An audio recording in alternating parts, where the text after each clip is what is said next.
Dios le bendiga, hermanos. Les invito a abrir sus Biblias en el Salmo 90, dando gracias al Señor por la vida de sus pastores. Es un placer para mí estar aquí y la verdad que Ángel, su esposa Yamel, siempre han sido de bendición para nuestra congregación, tanto en los campamentos como en la predicación y en la consejería. Estamos a su orden en la provincia de La Vega, en lo que podamos servirle. También hay una congregación que les ama y que está dispuesta también a recibirle en la provincia de La Vega. Salmo 90. Si tienes una Biblia o un dispositivo, puede buscarlo para que juntos podamos leerlo. La eternidad de Dios y lo transitorio del hombre.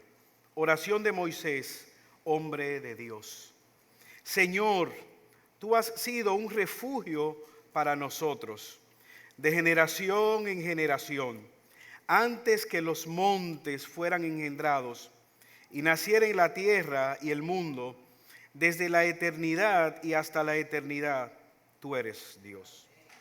Haces que el hombre vuelva a ser polvo y dices, vuelvan hijos de los hombres. Porque 1000 años ante tus ojos son como el día de ayer que ya pasó y como una vigilia de la noche. Tú los has barrido como un torrente, son como un sueño, son como la hierba que por la mañana reverdece, por la mañana florece y reverdece. Al atardecer se marchita y se seca. Porque hemos sido consumidos con tu ira y por tu furor hemos sido conturbados. Has puesto nuestras iniquidades delante de ti, nuestros pecados secretos a la luz de tu presencia. Porque por tu furor han declinado todos nuestros días. Acabamos nuestros años como un suspiro. Los días de nuestra vida llegan a 70 años y en caso de mayor vigor a 80 años. Con todo su orgullo es solo trabajo y pesar, porque pronto pasa y volamos. ¿Quién conoce el poder de tu ira y tu furor conforme al temor que se debe a ti? Enséñanos a contar de tal manera, de tal modo nuestros días, que traigamos al corazón sabiduría. Vuelve, Señor, ¿hasta cuándo? Y compadécete de tus siervos. Sácianos por la mañana con tu misericordia y cantaremos con gozo y nos alegraremos todos nuestros días. Alégranos conforme a los días que nos afligiste y a los años en que vimos adversidad. Sea manifestada tu obra a tus siervos y tu majestad a tus hijos. Y sea la gracia del Señor nuestro Dios sobre nosotros. Confirma pues sobre nosotros la obra de nuestras manos. Sí, la obra de nuestras manos. Confirma. Acompáñame en esta mañana en oración para presentarnos delante del Señor. Señor y Dios, alabamos y bendecimos tu nombre. Cuán grato, cuán deleitoso es, hermoso habitar los hermanos juntos y en armonía. Te hemos adorado, Señor, con los cánticos, con las alabanzas. Permítenos, oh Señor, adorarte escuchando tu palabra. Danos corazones receptivos a tu palabra. Te pedimos que tenga misericordia, Señor, de los oyentes, que tú les hables por medio de tu Espíritu Santo, en especial a aquellos que pudieran estar aquí y no te conocen. Tráelos a novedad de vida. Ten misericordia del predicador y utilízale, Señor, como a ti te place utilizar el barro en manos de alfarero, de tal manera que al final de todo lo hablado en esta mañana, tu nombre pueda ser glorificado, porque te lo pedimos por los méritos de Jesús. Amén. Hace algunos meses, en la ciudad de La Vega, donde vivo, una joven estaba compartiendo con sus hijos en el parque, estaba comiendo helados, y cuando iba camino a su casa, un vehículo que cruzó una señal en rojo la embistió conjuntamente con sus 2 hijos, lanzándola hacia un edificio. Duró varios meses debatiéndose entre la vida y la muerte, y sus hijos sufrieron algunas fracturas. Pero al ver los videos de las cámaras que estaban cerca del lugar, me llamó la atención ver cómo literalmente esta joven vio venir sobre ella la muerte. Se ve en la cámara cómo su rostro cambió totalmente cuando ella iba cruzando y aquel vehículo venía sobre ella. Esta joven es la secretaria del hospital donde trabajo. Gracias a Dios salió de cuidados intensivos y ya se ha insertado de manera normal en su jornada. Pero yo reflexionaba acerca de la brevedad de la vida. Un soplo, un abrir y cerrar de ojo y nosotros los seres humanos dejamos de existir. La pregunta es cómo nosotros debemos vivir a la luz de la brevedad de nuestra vida. ¿Cómo deberíamos aprovechar los latidos de corazón que Dios nos ha otorgado? Este Salmo 90, responde a estas preguntas y nos da una perspectiva bíblica de cómo nosotros debemos vivir a la luz de la eternidad. Y quisiera enfocar en este Salmo tres grandes verdades que pudiéramos ver conjuntamente con tres implicaciones que nos da este Salmo.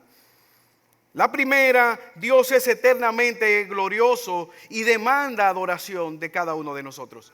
La segunda verdad que pudiéramos ver en este Salmo es que el pecado es eternamente serio. El pecado es eternamente serio y somos llamados entonces a confesar nuestros pecados y apartarnos. Y finalmente la salvación de Dios es eternamente satisfactoria. Por lo tanto, este Salmo nos llama a confiar en Él. Como leímos en el encabezado, este Salmo fue escrito por el salmista Moisés. Inaugura el libro cuarto acerca de los salmos. Literalmente, como polvo, seres humanos creados del polvo, Moisés está guiando a la nación de Israel sobre el desierto. El polvo caminando sobre el polvo, dirigiendo la nación de Israel desde Egipto hacia la tierra prometida. Y es evidente que Moisés estaba luchando con todas las circunstancias y situaciones propias de estar en un desierto, propias de estar con un pueblo rebelde y contradictor. En ese sentido, Moisés iba con ellos y expresa las situaciones que claramente vivieron en medio de aquel desierto. La población que está leyendo este salmo probablemente son aquellos que vienen exiliados desde Babilonia. Fue escrito para ser cantado y expresar las verdades que antes hemos mencionado. Quizás Moisés esperando una intervención divina a la luz de la verdad que Dios una y otra vez ha hecho. Y fácilmente vemos esa profesión de fe y de seguridad en Dios ante la grandeza de quien es Dios. Pero al mismo tiempo la debilidad de los seres humanos, somos frágiles ante la grandeza y el poder de Dios y la necesidad de sabiduría. Lo primero, Dios es eternamente glorioso. Lee conmigo en el versículo 1 cómo Moisés inicia este salmo. Señor, tú has sido un refugio para nosotros de generación en generación. Antes que los montes fueran engendrados y nacieran la tierra y el mundo, desde la eternidad y hasta la eternidad, tú eres Dios. Dios es glorioso. Y Moisés dice, Señor, tú eres nuestro refugio. Antes de que todo existiera, antes de la nada, tú estabas. ¿Cuántos años tiene Dios? Es una pregunta inapropiada. Dios no tiene años. Él siempre ha existido. Dios no tiene comienzo. Y eso para nosotros se nos hace extraño porque estamos acostumbrados a comprar un dispositivo, verle un inicio y un fin. Usted quizás compra o tiene un saco de arroz, usted ve el inicio y eventualmente ve el fin. Pero eso no ocurre con Dios. Dios nunca nació. Dios no celebra cumpleaños. Él siempre ha existido. Él es poderoso, Él es el refugio. Pero al mismo tiempo, el texto nos muestra que Dios no solamente que no tiene inicio, Dios no tiene fin. El salmista Moisés puede decir, Dios no tiene fin. pero también nos muestra, Él es eterno, Él no tiene sucesión de momentos. Él creó el tiempo para relacionarse con nosotros. Tú y yo, como seres finitos, tenemos sucesión de momentos. Hace unas horas estábamos en nuestros hogares. Ahora estamos aquí, por lo menos físicamente yo les veo a ustedes. Y si Dios quiere, tendremos futuro. Pero eso no pasa con Dios. Él vive en un eterno presente. Él no está sujeto al tiempo. Al contrario, el tiempo fue creado por Él para relacionarse con nosotros. Imagina la grandeza de nuestro Dios. Yo recuerdo siendo niño que a mí, entre las travesuras que me gustaba hacer, era tomar una gota de agua y ponérsela delante a una hormiga y ver cómo la hormiga chocaba con la gota de agua. Y yo le decía, wow, pero qué tonta la hormiga. ¿Cómo se choca con una gota de agua? Imagina una hormiga viendo una presa. Si choca con una gota de agua, imagina, hormiga, mira esta presa. O un océano, ¿cuánta agua retiene un océano? El Dios nuestro no puede ser limitado.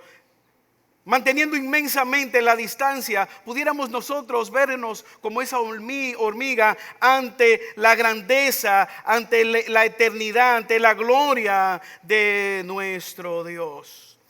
Pero ese mismo Dios eterno y glorioso no tiene inicio, no tiene fin, no se limita al tiempo. Pero el texto nos dice que Él es de generación en generación. Él no cambia. Moisés puede ver la misericordia de Dios en todo el tiempo, en todo el pueblo, en todo el devenir de la historia del pueblo de Israel. Dios es inmutable. En cuanto a su propósito, en cuanto a su gloria, nuestro Dios fue santo en el Antiguo Testamento. Él sigue siendo santo en el día de hoy. Él demanda adoración de su pueblo. En el Antiguo Testamento Él sigue demandando adoración tuya y mía. Pero al mismo tiempo el texto nos muestra la limitación nuestra. Ese Dios todopoderoso es desde la eternidad y hasta la eternidad tú eres Dios.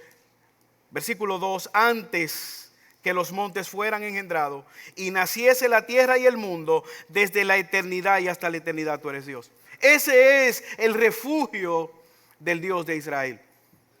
Usted recuerda el salmista David, alzaré mis ojos a los montes, ¿de dónde vendrá mi socorro? Y él mismo responde, mi socorro viene de Dios que hizo los cielos y la tierra.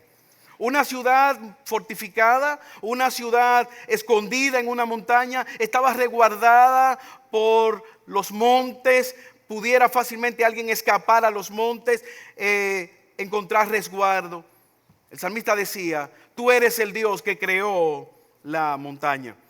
Ese es el Dios al cual tú y yo le servimos. Este salmo está aquí para que tú y yo, en medio de las dificultades, en medio de las situaciones difíciles, podamos encontrar oportuno socorro, oportuno refugio en nuestro Dios.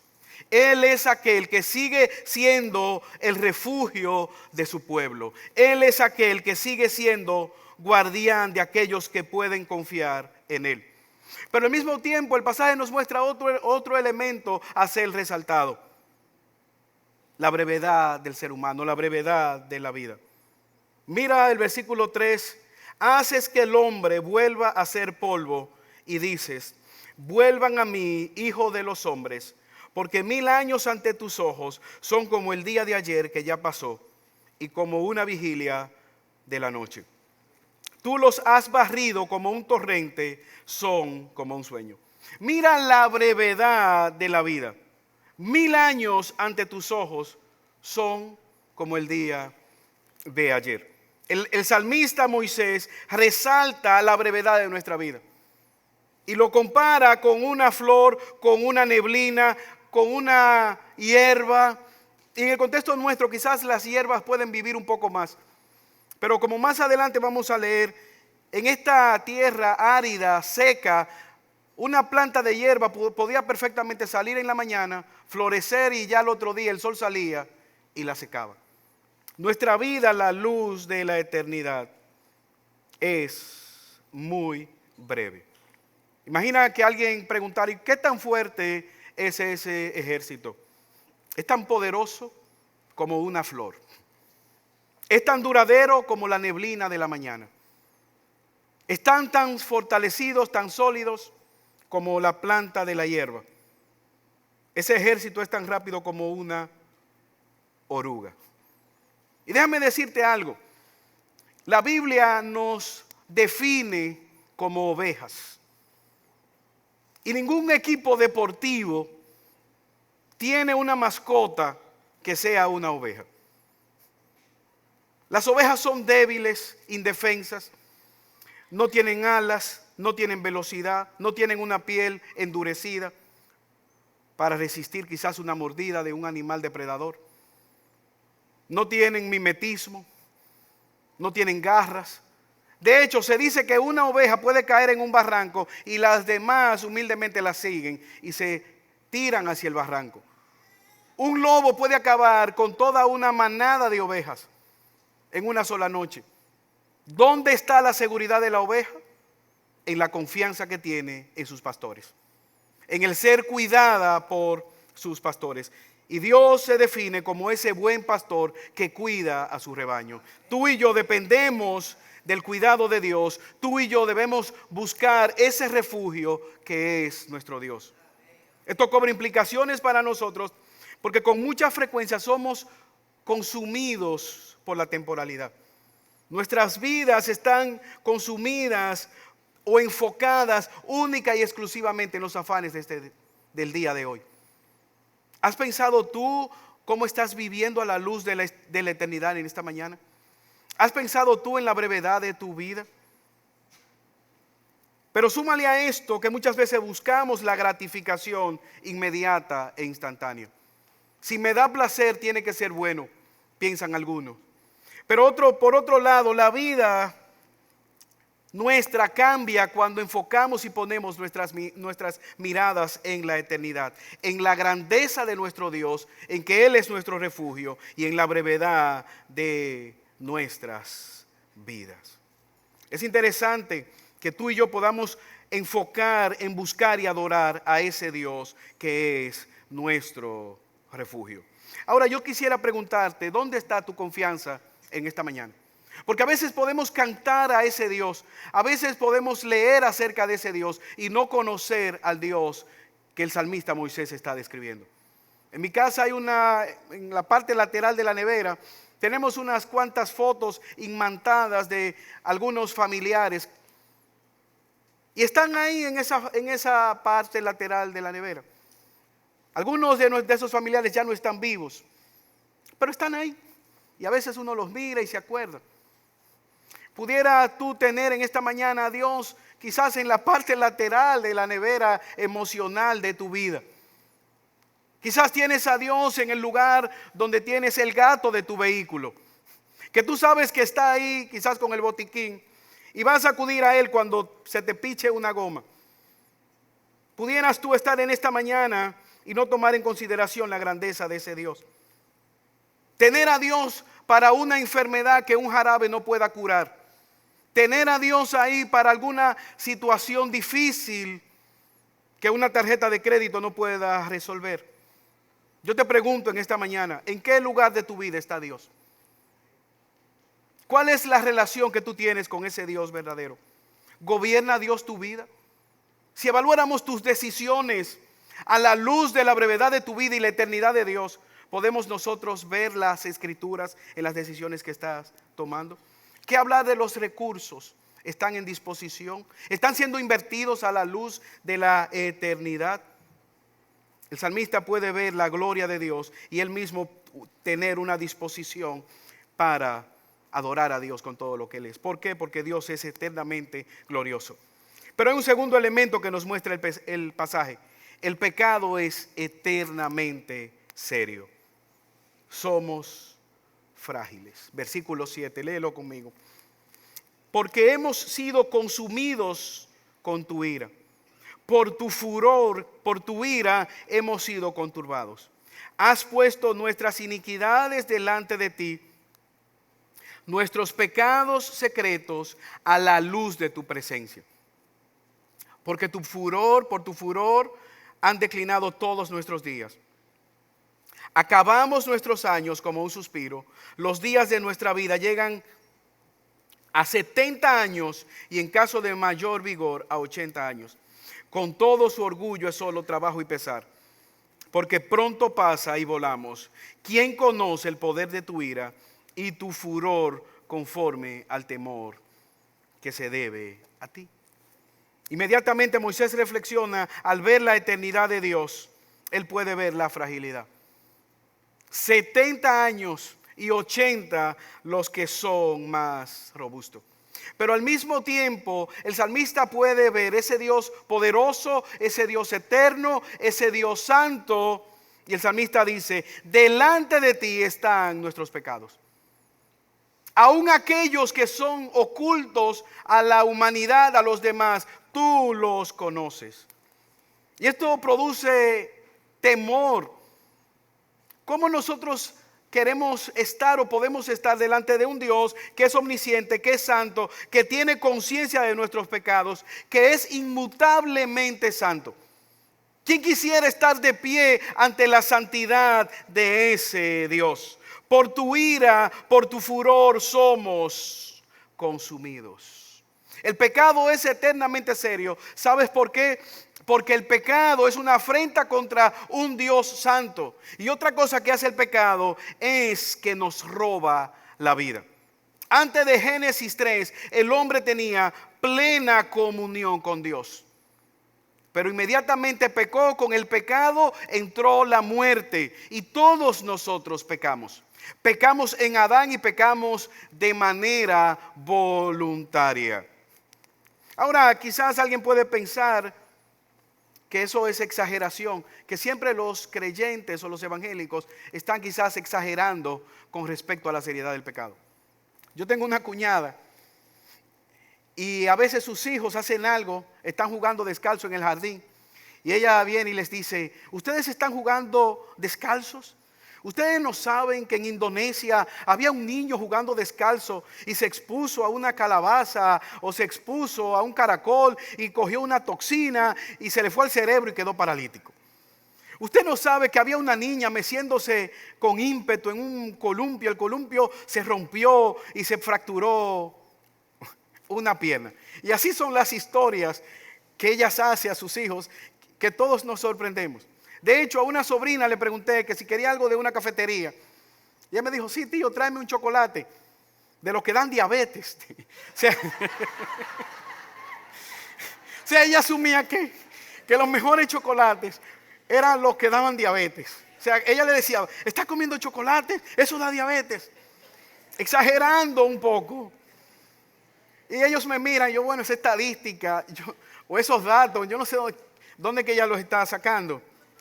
Ahora pudiéramos nosotros, quizás los pastores siempre como que están asustando a la congregación. ¿Qué tan serio es el pecado? Y algunos dicen, por una simple mordida, la humanidad entró en pecado. Una simple ira, una mentirita piadosa.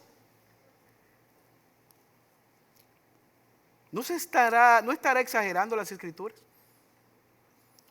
¿Conoces tú a una persona que por una simple ira dio un impacto de bala y le quitó la vida a otra persona? Por un impulso pecaminoso, una ira le dio una estocada a otra persona. Una simple mirada, pudiera alguien decir, a una mujer que se está bañando en el patio de su casa, una codicia, un adulterio, una mentira, un asesinato, un encubrimiento, varios asesinatos. El pecado no es tan simple como parece. El salmista dice, nosotros somos arraigados porque nuestros pecados son primariamente contra Dios y contra los demás. El pecado nos roba la vida. Y el pecado es tan pecaminoso que no hay otra palabra con la cual nosotros podamos definirlo. Es todo aquello, desde la escuela dominical se nos ha dicho que es todo aquello que nosotros decimos, hacemos, pensamos, que es contrario a la voluntad de Dios. Es conocer la voluntad de Dios como un blanco y entonces tú alar el arco y lanzar la flecha intencionalmente hacia el lado contrario. Voluntariamente. Y aún pudiéramos nosotros pecar y tratar de hacerlo de manera piadosa. Pudiéramos nosotros quitar el hambre al mundo, al hambriento y decir, wow, pero si yo no soy como Juana. Si a Juana no le gusta darle un pan a nadie. Si Juana estuviera aquí, ella preferiría botarlo. Y tú estás legítimamente quitando el hambre con una motivación pecaminosa. Pablo incluso dice que algunos habían llegado a proclamar la verdad del evangelio por envidia para añadir sufrimiento a las prisiones del apóstol Pablo. Eso hace el pecado. Puede tranquilizar nuestra conciencia al compararnos con alguien que quizás a nuestra óptica está cometiendo pecados más escandalosos. Yo no mato, yo no robo, yo no le hago mal a nadie, ni fumo juca, piensan algunos. Pero el pecado nos roba la vida. El pecado trae juicio de Dios sobre cada uno de nosotros. Y aún es peor porque muchas veces no nos hace ver cuán dañino es. Es como lo que algunos han denominado envejecimiento digital, que atribuyen el efecto nocivo de las pantallas digitales a nuestra piel. Quizás de manera exagerada, pero ahí está el daño. Algunos dicen que hace más daño que los rayos ultravioleta, con el agravante que como no nos estamos dando cuenta, nos está afectando. Así ocurre con el pecado. Al pensar en el pecado podemos pensar en los pecados de otros, pero ¿cuándo fue la última vez que te sentaste y reflexionaste a la luz de la eternidad cómo estás viviendo a la luz de la santidad de Dios? Podemos hablar del daño del pecado, que es camino de destrucción, que es afrenta contra Dios, pero no enfrentarlo con la seriedad que Dios demanda.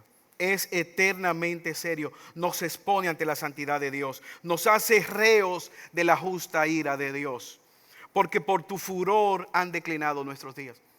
¿Qué está diciendo el salmista Moisés? ¿Por qué el pelo o el folículo piloso deja de producir melanina y el pelo se debilita y se emblanquece? ¿Por qué la piel pierde la elasticidad? ¿Por qué comenzamos a envejecer y las células no se siguen recambiando? Hay una respuesta. La paga del pecado es la muerte. Dios es eternamente glorioso, Él es eternamente justo y por lo tanto el hombre merece morir una vez que ha pecado. Pablo dice en Romanos capítulo 3 versículos del 10 al 18, como está escrito, no hay justo ni aun uno, no hay quien busque a Dios, no hay quien entienda, no hay quien busque a Dios, todos se han desviado, a una se hicieron inútiles. No hay quien entienda lo bueno, no hay ni siquiera uno. Sepulcro abierto es su garganta, engañan de continuo con su lengua, veneno de áspides hay bajo sus labios. ¿Qué está diciendo el apóstol Pablo? Que no solamente el pecado es una afrenta contra Dios, es que todos nosotros voluntariamente, deleitosamente nos hemos apartado del llamado, de la voluntad de Dios.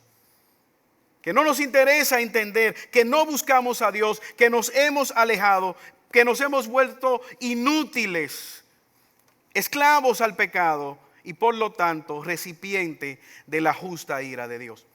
Esa es la vida de todos nosotros apartados, lejos de Dios. Aún el propio Pablo, él asolaba la iglesia pensando que estaba agradando a Dios. George Wycliffe decía, o mientras predicaba, llamaba al arrepentimiento con lágrimas en los ojos. Es una realidad. El pecado es eternamente serio. Las hojas de higuera no pueden cubrirnos del pecado. No pudieron hacerlo con Adán. El manto de Acán no pudo esconderlo del pecado que había cometido contra Dios. Jonás no pudo esconderse por más lejos que él trató de correr de la mano poderosa de Dios. Él no pudo esconderse. ¿Sabes que tú y yo no podemos escondernos delante de Dios? Dios lo ve todo, lo sabe todo, Él está en todo lugar. Y por lo tanto, como dice el salmista, su furor, su ira está delante de cada uno de nosotros. Jonathan Edwards, al predicar pecadores en manos de un Dios airado, definía al pecador impenitente como alguien que es como una araña sobre un volcán. Está entretenido jugando, esa araña está caminando encima del volcán, pero es una lava, es simple y ya deja de existir. Ahora se ha hecho popular en los Estados Unidos una compañía que está vendiendo búnkers. Las personas los compran y ellos van a su casa y en el patio trasero le ponen el búnker para que puedan esconderse ante un eventual ataque o una guerra que pudiera llegar a los Estados Unidos. Hermano o amigo que estás con nosotros en esta mañana, ¿quién puede construir un búnker que sea anti Dios? ¿Dónde nos esconderemos? Ahora, pudiéramos nosotros en esta mañana tener falsos búnkers. ¿Pudiera alguien estar confiado en la riqueza que ha acumulado? Mateo advierte, menciona que no se puede servir a dos dioses. Legítimamente tú puedes y debes trabajar y tener un plan para el futuro, pero esto puede falsamente convertirse en un búnker que nos dé falsas expectativas ante el futuro. ¿Qué tal del poder o del éxito? La obsesión por sobresalir, controlar, buscar el reconocimiento y desplaza nuestra confianza que debe estar en nuestro Dios. ¿Qué hablar del placer? Una sociedad que somos inclinados a buscar placer y deducir que si me da risa es bueno. Si me hace sentir bien, tiene que ser bueno. Si me da sufrimiento o si es una prueba que me lleva a clamar a Dios, a acercarme a Dios, entonces es malo. El placer, vivir solo para la satisfacción inmediata. ¿Qué tal del ego, la imagen personal construida a partir de buscar la aprobación de los demás? ¿Qué pensarán los demás si yo busco de Dios o me hago cristiano? ¿Qué pensará mi familia, mis compañeros de trabajo? Personas pueden tener búnkers con su familia, algo legítimo, pero hacen de su familia un búnker. Y todo gira en función a su familia. Aún lo que hacen en la congregación está relacionado con satisfacer las necesidades particulares de sus hijos, de su familia. ¿Qué tal de las redes sociales, el entretenimiento, las redes sociales de la felicidad? Todo el mundo está feliz en las redes sociales. Buscar esa felicidad por encima de buscar obedecer a Dios. ¿Qué tal de buscar identidad en el trabajo? Cosas legítimas que Dios hace y que pueden en algún momento ser pecaminosas. El pecado es afrenta contra Dios. Yo te pregunto en esta mañana, ¿cómo tú estás respondiendo ante la seriedad del pecado? Dios demanda que lo confesemos y nos apartemos. Y no pienses por favor en aquel drogadicto, en aquella prostituta. Nosotros tenemos pecados favoritos, pecados particulares. Nuestro pecado está delante del Señor. Y por lo tanto este salmo está ahí para llamarnos a confesarlo y apartarnos. El pecado es eternamente serio. Nos roba la vida y nos engaña. Nos hace pensar que siempre vamos a poder escapar. ¿Qué vemos en el pasaje? La salvación de Dios es eternamente satisfactoria. Jesús es ese refugio seguro. El salmista puede llegar a la conclusión de que él necesita esa sabiduría que solo proviene de Dios. Señor, danos la sabiduría. Ayúdanos a contar los días de tal manera que podamos traer a la memoria sabiduría. Es decir, que no está en nosotros, no está en hacer una introspección para buscar la sabiduría para agradar a Dios. Mira cómo dice el versículo 12. Ante la ira de Dios, ¿quién conoce el poder de tu ira? ¿Quién conoce tu furor conforme al temor que se debe a ti? El salmista puede clamar a Dios y decir, enséñanos a contar de tal modo nuestros días que traigamos al corazón sabiduría. Él puede orar y decir, Señor, danos sabiduría. Yo tengo un amigo cristiano, vive en los Estados Unidos y en un momento dado de su vida, él tuvo un infarto y se vio rápidamente en una crisis de salud en intensivo. Él logró sobrevivir, pero él contaba que una de las cosas que más le preocupaban de su vida no era el morir, porque él sabía que si moría estaría en la presencia del Señor. Pero él compartía y nos decía que lo que más le inquietaba era estar delante de la presencia del Señor y no haber hecho nada con los dones que Dios le había dado. Y esa era su oración: Señor, ayúdame a salir de este intensivo para yo poder servirte con mis dones. Él había vivido como un creyente nominal, quizás con alguna falta de sabiduría. Pero nosotros podemos ver aquí cómo el salmista Moisés está orando y diciendo: Señor, dame la sabiduría de tal manera que yo pueda confiar en ti como refugio, de tal manera que yo pueda venir delante de ti confesando mi pecado, de tal manera que ante tu enojo por la ira yo pueda aferrarme a esa fuente de salvación, de tal manera que yo pueda ser perdonado y vivir con sabiduría. A la luz de la eternidad, a la luz de la evolución de la redención, nosotros podemos ver que esa persona provista de Dios, llamada sabiduría de Dios para nuestra redención, es Jesucristo. Jesucristo es ese cordero que fue provisto por Dios para satisfacer la justa ira de Dios. Ante la ira de Dios, nosotros debemos clamar a Él por misericordia.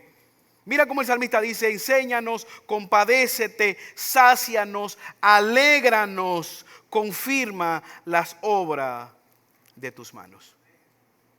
La sabiduría de Dios es una persona, Jesucristo. La provisión de Dios para nuestros pecados es una persona, Jesucristo. Nadie viene al Padre si no es a través de Cristo. Él es el camino, Él es la verdad, Él es la fuente legítima de gozo. Por eso, conociéndole a Él, tenemos todo lo que necesitamos para vivir de manera sabia. Enséñanos, compadece, sácianos. Él está apelando a una intervención divina. Así como ha venido el fruto de nuestra desobediencia, así como ha venido la paga por nuestro pecado, Señor, venimos delante de ti y manifiesta tu misericordia a tus siervos. Dos exhortaciones a considerar a la luz de este salmo. Primero, vive hoy para lo que dura para siempre. Que tú puedas levantar tu mirada más allá del arroz y la habichuela que diariamente comes. Vive hoy para lo que dura para siempre. Una segunda reflexión: aférrate a la esperanza de saber que Dios es tu refugio. Mira cómo el salmista puede llamar y clamar por enseñanza. Y por eso en esta hora, sin importar cuánto dinero tú ganes o qué tan bien estable en tu trabajo tú estés, este salmo nos muestra que debemos mirar hacia la eternidad. Que debemos trabajar, estudiar, vivir con excelencia, pero a la luz de la eternidad. Lo segundo que pudiéramos nosotros reflexionar a la luz de estas verdades es el llamado que nos hace a servir al Señor con nuestros dones. Independientemente de que la sociedad aplauda una manera de vivir, debemos venir a las Escrituras y pedir al Señor que sea Él nuestra sabiduría. ¿Cómo vivimos a la luz de la eternidad? Sea en tu casa, en tu vecindario, en tu ciudad, ver que Dios debe ser nuestro refugio. En medio de tormentas, en medio de guerras, rumores de guerra, tú y yo tenemos una confianza en aferrarnos que Dios, que el cielo es nuestro hogar. Pero al mismo tiempo, confiar en Cristo. En medio de las dificultades que pudieran venir a nuestra vida, familiares, económicas, de salud, Cristo es la respuesta. Este pasaje nos muestra que teniéndolo a Él, lo tenemos todo. Por eso el salmista puede decir: Señor, muéstranos la sabiduría que viene de ti. Señor, acuérdanos y danos la misericordia que solamente proviene de ti. ¿Quién de nosotros podrá presentarse delante del Señor y decir, yo merezco la salvación, yo merezco la eternidad? Ninguno de nosotros. Si podemos hacerlo, solamente es por los méritos de Cristo. Pablo dice que Dios envió a Cristo a morir en la cruz para que Él, siendo el justo, intercediera por nosotros y nosotros poder ser justificados. Él recibió el bautismo de los pecadores por ti y por mí. Él recibió el derramamiento de la copa de la ira de Dios para que tú y yo pudiéramos ser tratados como justos. Hay una historia de Alejandro Magno. Algunos historiadores dicen que no es una fuente confiable, pero se dice que cuando él iba a morir, él hizo tres peticiones para que fueran ejecutadas a la hora de su muerte. La primera, que su ataúd fuera llevado por los mejores médicos de la época, para evidenciar que la muerte, ni los mejores médicos ni los más dotados pudieron librarle de la muerte. La segunda petición, que sus riquezas que él había acumulado, oro, plata, joyas, fueran esparcidas a lo largo del camino hacia su tumba, para enseñar que las riquezas materiales a la luz de la eternidad no tienen ninguna implicación. Y finalmente, que sus manos quedaran colgando fuera de su ataúd, de manera visible a todos, como símbolo de que a esta tierra llegamos sin nada y sin nada vamos a salir. Solamente confiando en Dios, tú y yo podemos tener esperanza, porque Él es el refugio seguro. Al ver la grandeza de Dios, al ver el poder de Dios, podemos nosotros ver al mismo tiempo nuestras debilidades, nuestro propio pecado, y podemos reflexionar en que Dios es eternamente glorioso, eternamente poderoso, por lo cual tú y yo debemos adorarle. Pero al mismo tiempo podemos ver a la luz de este salmo que el pecado es eternamente serio. Por lo tanto debemos confesarlo y apartarlo, y al mismo tiempo venir y buscar oportuno socorro. No simplemente un día de nuestro arrepentimiento, no en el momento que fuimos primariamente convictos de pecado para salvación. Cada día debemos venir y clamar a Dios por misericordia. ¿Qué hemos visto? Que la provisión de Dios, la salvación de Dios en Cristo Jesús es eternamente satisfactoria. Por eso en la cruz del Calvario, Cristo pudo exclamar, consumado es, pagado el precio. Todo fue pagado por Cristo en la cruz del Calvario. De tal manera que en medio de nuestras necesidades, por la obediencia de Cristo, fuimos constituidos justos. Por la obediencia de Cristo fuimos constituidos como sabios delante de Dios. Por los méritos de Cristo, Él salió a buscarnos cuando estábamos perdidos. Por sus virtudes somos tratados como hijos de Dios, creados para nueva vida que Él preparó de antemano. Por la obra de Cristo fuimos libertados del pecado. Por la muerte de Cristo tenemos esperanza, no solamente en esta vida, sino en el siglo venidero. ¿Y sabes por qué podemos venir confiadamente al trono de la gracia sin ser consumidos por la justa ira de Dios? Porque Cristo recibió toda la ira de Dios en la cruz del Calvario, para que tú y yo podamos venir en este día, cantar, adorar a nuestro Creador, regocijarnos, celebrar de que ya la justa ira de Dios no está sobre nosotros, porque en la cruz Cristo pagó el precio. Quiera Dios ayudarnos a reflexionar en esta mañana acerca de la obra gloriosa de nuestro Señor y Salvador Jesucristo. Oremos. Señor, alabamos y bendecimos tu nombre. Gracias, oh Señor, porque en medio de las dificultades tenemos un refugio seguro en ti, oh Dios eterno. Gracias porque nuestros pecados han sido perdonados. Cristo satisface plenamente todas las demandas de Dios el Padre. Ayúdanos, oh Señor, en esta mañana a reflexionar acerca de estas verdades, poder interiorizarlas, poder llevarlas a nuestras jornadas laborales, a nuestros colegios, universidades, a los quehaceres domésticos. de tal manera que tu nombre sea glorificado. Ayúdanos, oh Señor, en medio de nuestras debilidades, porque te lo pedimos por los méritos de Jesús. Amén.